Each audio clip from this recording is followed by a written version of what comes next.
The hurricane season is nearly upon us, and if there is one thing we've learned, it doesn't always take a hurricane to devastate coastal communities. And for those of us here in the Houston area, Tropical Storm Allison packed a powerful punch that prompted a lot of changes, especially in the medical center.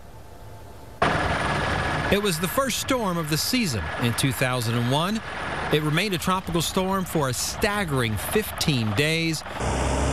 Much of that time dumping heavy rain on the Houston area.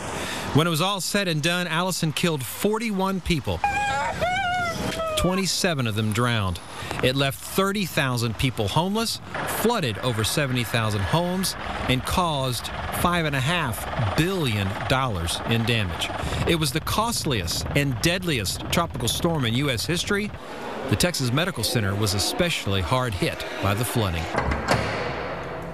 These giant watertight doors are just one of the many changes that have happened across Houston because of Tropical Storm Allison. I actually came here the morning of the event. That was June 9th, I believe.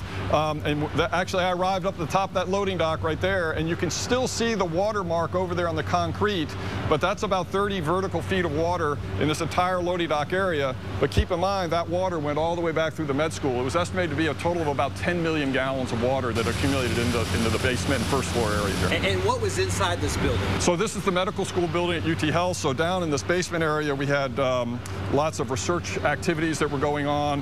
One of the things I remember so vividly was one faculty member had collected years and years of biological data, specimens from patients, and the problem is that was all lost, and that information was needed to follow, and I think this guy was actually doing heart research, but you know, all this historical information was now lost. So you know, it's heartbreaking. There's these people's careers, and so that's why we want to make sure we have these protections in place so that doesn't happen again.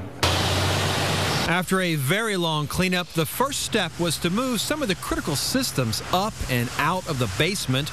Over $20 million spent to make the campus more flood-proof, but that's far less than Allison's damage. The total was about $87 million lost just in this building alone. There were several design features that were put in place, including a protective berm around the outside of the building there, these collection sump areas where if water does get over, it's collected and pumped out, a hydrostatic wall and aquarium glass installed around the perimeter of the building, and then these large flood doors. There's actually 23 of these types of doors installed around the medical school. So obviously there's no guarantees that the city of Houston won't see flooding again like it did with Tropical Storm Allison.